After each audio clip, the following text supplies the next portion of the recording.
So I already put in that tape in my eye, around my eye, to make sure that I get a crisp, clean cut. My eyes as well already have the sepia color, just so that it would be much easier to follow through.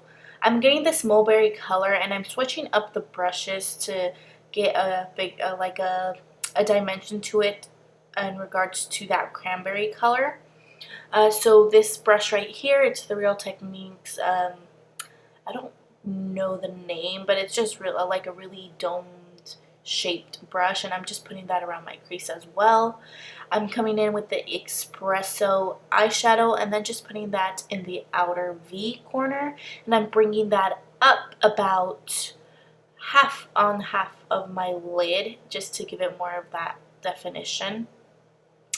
Next, what I'm going to go ahead and do is just keep building up that espresso shade, and then grabbing that sepia color. I know that passed up too quickly, but I transitioned. I used the same transitioning color to kind of blend out the top, and I'm getting that same dome brush shape, as you can see, to just intensify that espresso, because we all know when you blend the color, the transitioning color, some of that darkness or that definition kind of wears off. So I'm just making sure that that definition, the espresso being the focal point, comes through in the makeup.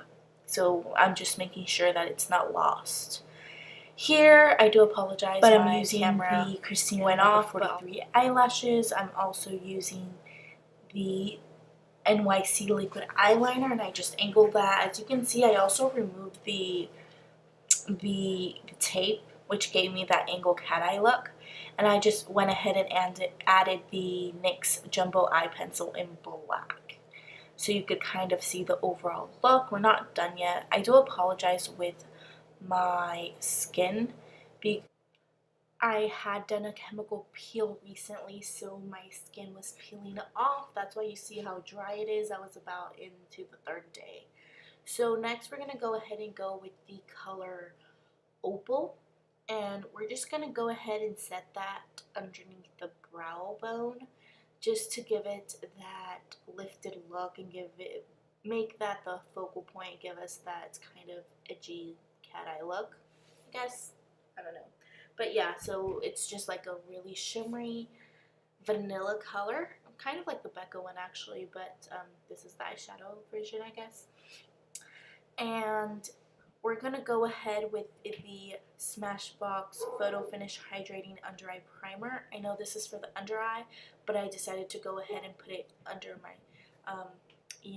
my peeling areas to give it that hydration, because I do not own a hydrating primer. This is the only hydrating primer I own. But it did the trick, so it made my skin feel very hydrated. And I'm going next with the concealer, the Amazing Cosmetics concealer, I believe in medium beige, and I'm just putting that underneath my eyes. I do have really dark under circles, so I wanted to give my face that lifted appearance, that brightness under my eyes to make myself look awake. I'm heading on with the Hard Candy Sheer Envy highlighter, just because the dark beige is kind of like a salmon-y color that I like to put under my eyes to cover the darkness, and then with the highlighter just go ahead and brighten everything up. In the previous section, I just went ahead and put that cranberry color, mulberry color underneath my eyes to give it that tone. So now I'm going to go ahead with the, I believe it's the Smashbox Photofinish, yes, primer in, I believe it's like the green tint. I don't remember. I do apologize, but I just went ahead and put that under my skin.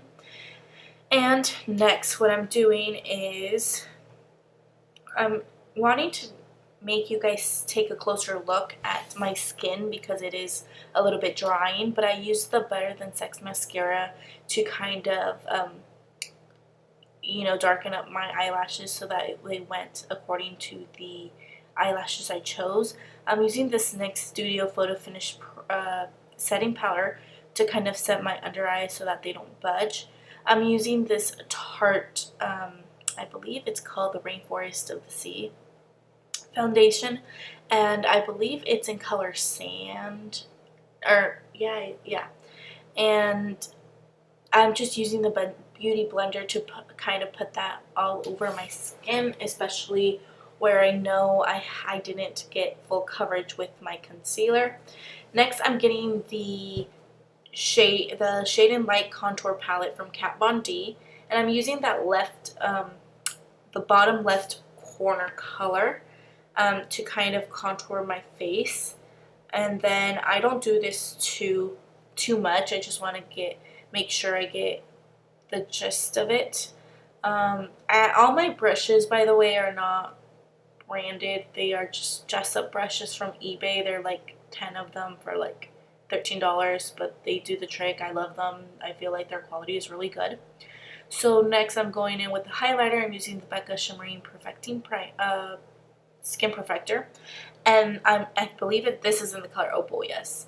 And I'm just, using my finger. I feel like with these liquid type of highlighters, your fingers are the best way to kind of smoothen out any disproportions.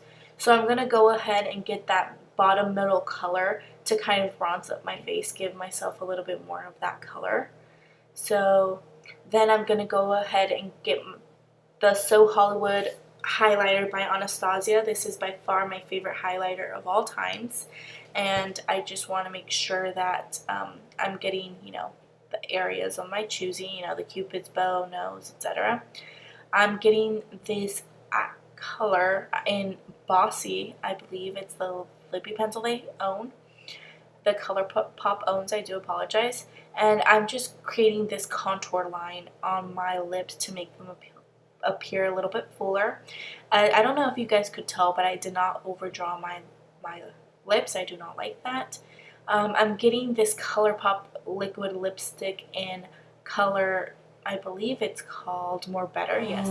So this is just the final makeup look. The important thing I know was the eyeshadow, and I think it's really easy to achieve, and if you guys liked it, let me know, and then subscribe to my channel, and then just leave me comments to let me know what other makeup looks you guys would like me to do.